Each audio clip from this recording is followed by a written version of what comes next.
할렐루야. 무화과 나무가 얼마나 억울했겠습니까? 성경은 이렇게 기록합니다. 예수께서 그 시장하셔서 무화과 나무에 가서 그 무화과 나무에서 열매를 찾았더니 무화과의 때가 아님이라.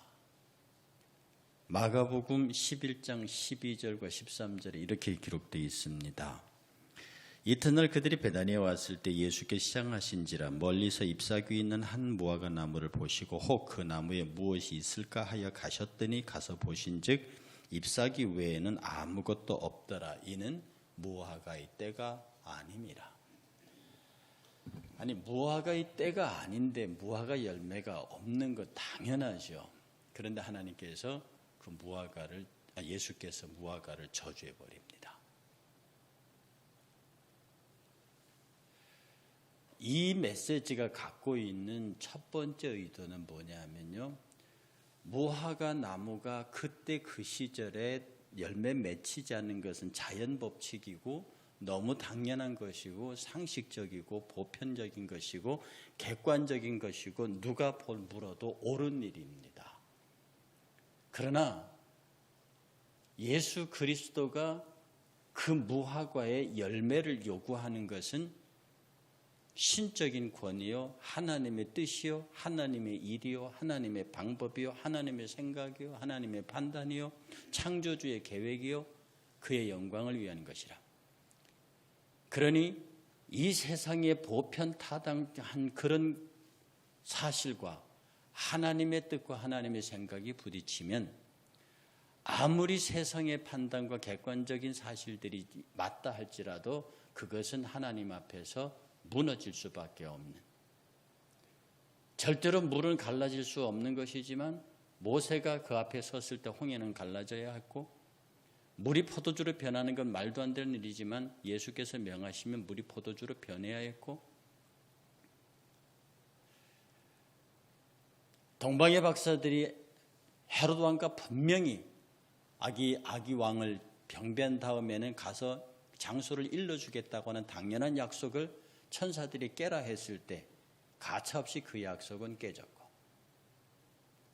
우리가 소위 말하는 우리 사람 사는 세상에서의 상식과 객관적 법칙과 보통 일반적인 가치는 신앙적 요구가 주어질 때는 물러서야만 한다는 진리를 가르칩니다. 무화과 나무의 때가 아님이지만 여러분에게서 이것을 내어놓을 만한, 교회에서 어떤 부탁을 합니다. 일을 명령합니다. 성경의 이야기를 가르칩니다. 거의 대부분 말하기를 저는 아직 그걸 할 때가 멀었어요. 저는 바쁩니다. 그것은 무화과의 때예요. 그러나 하나님의 때는 무화과와의 때가 다릅니다. 그러니 우리가 신앙생활을 하면서 내 형편과 내 생각과 내 처지와 내 판단을 세워서 하나님의 일을 해가는 것, 이 본문은 철저하게 그것을 부정하고 있습니다.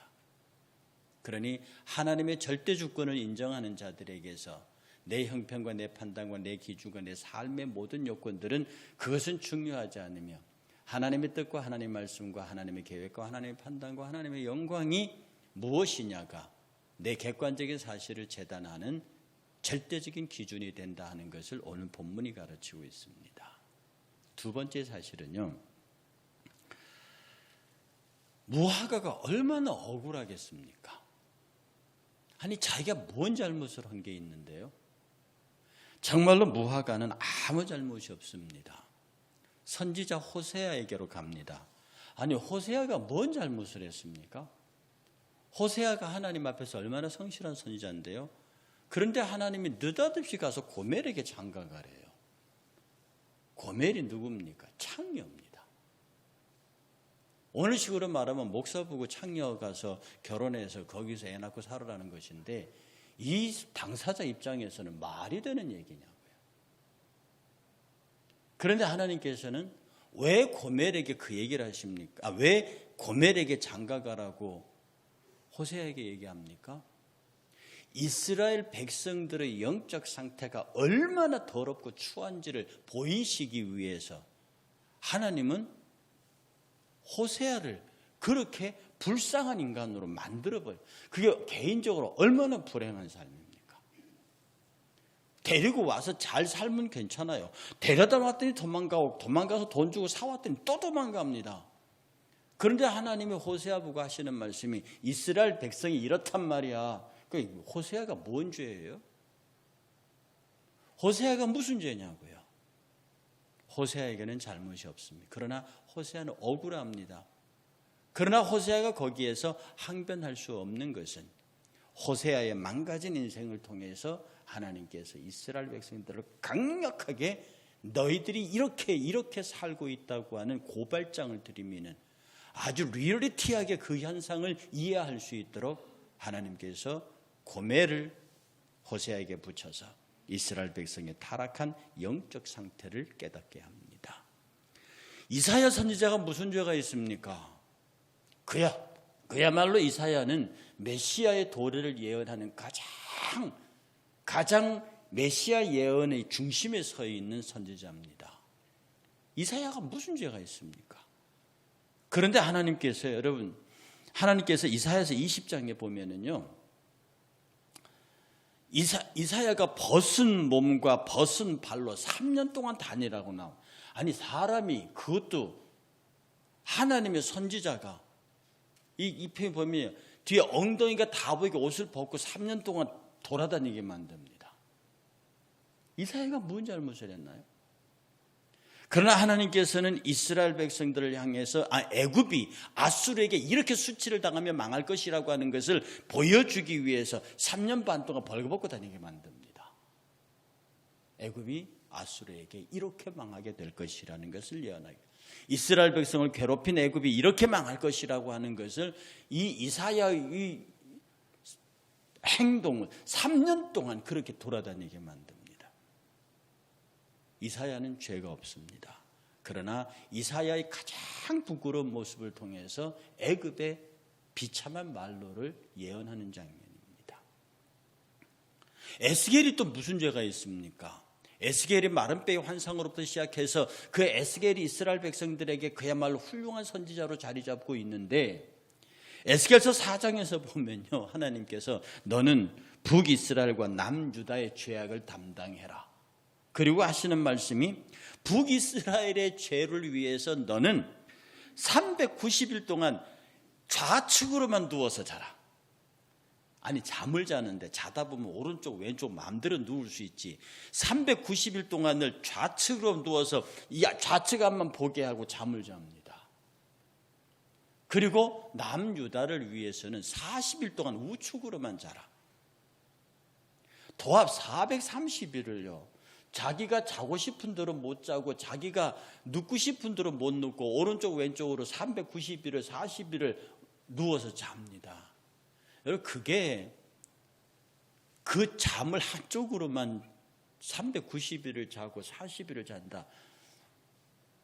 전혀 이사야의 잠의 의지가 상관없이 하나님이 명령하시는 대로 이사야의 바디랭귀지를 이스라엘 하루를 1년으로 쳐서 그렇게 하는 겁니다. 이사야는 죄가 없습니다. 에스겔은 죄가 없습니다. 그러나 에스겔은 한쪽으로 누워서 390일, 한쪽으로 오른쪽으로 누워서 40일을 그렇게 자면서 자기 의지대로 잠을 자지 못하면서 이스라엘 백성에게 그들의 상태를 고발하는 장면이 있습니다. 우리가 삶을 살면서 지금 무화과를 하나 예수께서 저주해 버리신 이유가 뭐냐면, 이 무화과가 뭐에 비유되느냐 하면 이스라엘의 자칭 지도자, 서기관, 사두개인, 바리새인, 대제사장들, 이런 사람들의 삶의 모양을 껍데기는 무성하게 있으나 실제로 들여다보면 아무 열매도 없는, 외형만 화려하고 내실은 아무것도 없는 형식주의, 율법주의 바리새인들의 그러한 비참한 영적 상태를 까발리기 위해서 결국 너희가 이렇게 된다라고 고발하시는 거거든요. 그래서 정말로 억울하지만 무화과의 때가 아니어서 열매가 없는 것은 당연한데도 그 무화과가 바로 이스라엘의 영적 위선적인 지도자들 상징하는 것에 대해서 그대로 말라버리는 장면을 보여주고 있는 겁니다. 그러면 이것을 우리의 삶 속에서 적용하면은요, 오늘 저와 여러분처럼 멀쩡한 복장에 멀쩡한 모습으로 있지 않습니까? 이런 사람들은 날 때부터 지체부자요하고 정말 여러분 보기에 거지들, 이 사회의 낙오자들, 국가적으로는 북한이나 이디오피아 같은 나라들, 개인적으로 천치 바보, 저런 사람 보면서 쟤 왜 저래? 라고 말할 수 있는 사람들에게 그들을 향한 하나님의 경고입니다. 네 영이 저럴 수 있다는 것을 깨닫지 못하느냐? 여러분들이 우리 주변에 신체 부자요하고 지능이 모자라고 가난하고 헐벗고 굶주린 사람들을 보게 되면 그들을 보면서 우리는 무슨 생각을 하냐면 우리의 영적 상태가 저럴 수 있다라는 고발장, 우리의 영적 상태의 고발을 위해서 그들이 그렇게 될 수도 있다라고 하는 생각을 해야 합니다. 바리새인과 서기관들의 외식과 위선을 고발하기 위해서 멀쩡하고 애꿎은 무화과 나무가 죽었어요.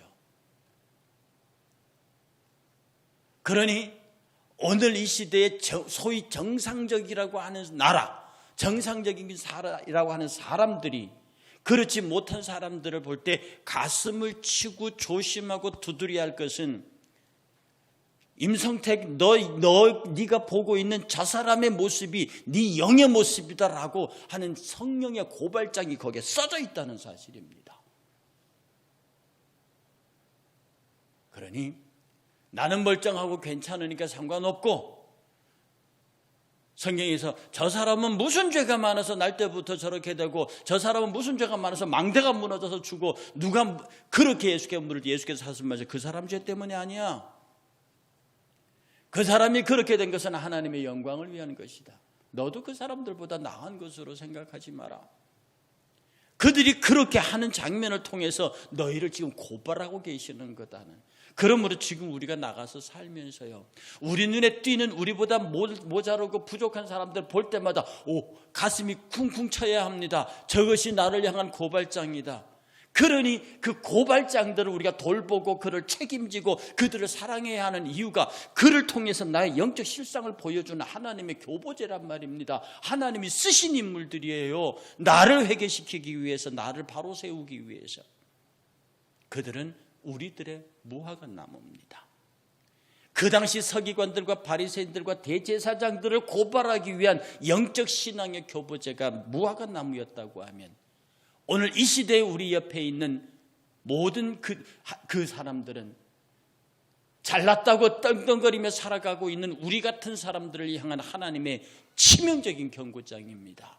지금이라도 회개하지 아니하면 너희들도 이와 같이 될 것이다. 너희의 영적 상태가.